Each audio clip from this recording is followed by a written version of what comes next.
Salut à tous. Aujourd'hui, je vais vous parler de Justin le Martyr. Mesdames et messieurs, l'histoire de l'humanité est traversée par une obsession silencieuse, la recherche de la vérité. Depuis les premiers penseurs de la Grèce antique jusqu'aux grandes traditions spirituelles, l'homme n'a jamais cessé de demander qui suis-je, pourquoi existons-nous, où se trouve la vérité ultime. Parmi ceux qui ont porté cette quête avec une intensité exceptionnelle se trouve Justin le Martyr, philosophe, apologète et témoin du Christ. Justin naquit vers l'an 100 à Flavie à Néapolis, dans une société dominée par la culture grecque et la puissance politique romaine. Il grandit dans un monde où les temples païens coexistaient avec les grandes écoles philosophiques. Très tôt, il comprit que l'existence humaine ne pouvait se réduire au plaisir, au pouvoir et aux apparences. Son âme réclamait quelque chose de plus élevé, la vérité. Alors, comme un pèlerin intellectuel, Justin parcourut les grandes écoles de pensée de son époque. Il fréquenta les stoïciens qui enseignaient la maîtrise de soi, les pythagoriciens fascinés par l'harmonie cosmique, puis les platoniciens qui cherchaient le monde des réalités éternelles. Mais malgré la profondeur de ces systèmes, une fracture demeurait dans son cœur. La philosophie lui apprenait à penser, mais non à être sauvé. Elle lui donnait des concepts, mais non la paix intérieure. Elle parlait du bien sans donner la force de l'accomplir. Et c'est ici que survient, mesdames et messieurs, le tournant décisif de sa vie.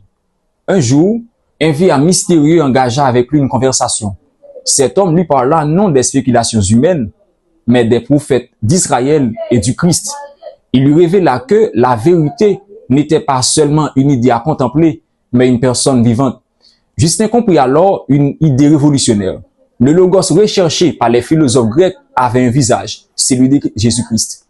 Dans la pensée grecque, le logos désignait la raison universelle qui ordonne le cosmos. Mais pour Justin, ce logos éternel s'est incarné dans l'histoire humaine. C'est pourquoi il est dit, au commencement était la parole, et la parole était Dieu, pour parler de Jésus-Christ dans son incarnation. Ainsi, pour Justin, le christianisme n'était pas l'ennemi de la raison, il en était l'accomplissement suprême. Le Christ n'abolit pas la philosophie, il la conduit à sa plénitude. C'est pourquoi Justin devint l'un des plus grands apologètes de l'Église primitive. Dans ses œuvres, notamment Dialogue avec Tryphon, il défendit les chrétiens contre les accusations de l'Empire romain. À une époque où les chrétiens étaient persécutés, accusés d'athéisme et considérés comme des ennemis publics, Justin osa proclamer que la foi chrétienne est rationnelle, morale et universelle. Il déclara même cette phrase extraordinaire: « Tout ce qui a été bien dit appartient à nous qui sommes chrétiens. » Autrement dit, toute vérité authentique, même découverte par les philosophes païens, trouve son accomplissement en Jésus-Christ. Justin a compris que la foi n'est pas une fuite de l'intelligence, mais l'élévation de l'intelligence vers sa source divine. Il démontra que la révélation et la raison ne sont pas des ennemis, mais deux lumières orientées vers la même vérité. Cependant, la grandeur de Justin ne réside pas seulement dans ses discours, mais dans son courage. Convoqué devant les autorités romaines, il reçut l'ordre de renier sa foi et d'adorer les dieux romains, mais il a refusé, parce qu'il avait découvert une vérité pour laquelle il valait plus la peine de mourir que de vivre dans les mensonges. Vers l'an 165, il fut décapité à Rome. Et c'est précisément là que sa philosophie atteint son sommet, non dans une salle académique, mais dans le témoignage du martyr.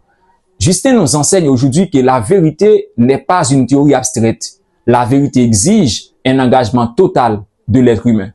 Mesdames et messieurs, dans un monde rempli de relativisme, de confusion intellectuelle et de crise spirituelle, Justin le Martyr demeure un modèle intemporel. Il nous rappelle que l'intelligence humaine a soif d'absolu, que la foi peut dialoguer avec la raison et que la quête philosophique trouve son aboutissement ultime dans le Christ. La philosophie lui a appris à chercher, le Christ lui a appris à trouver.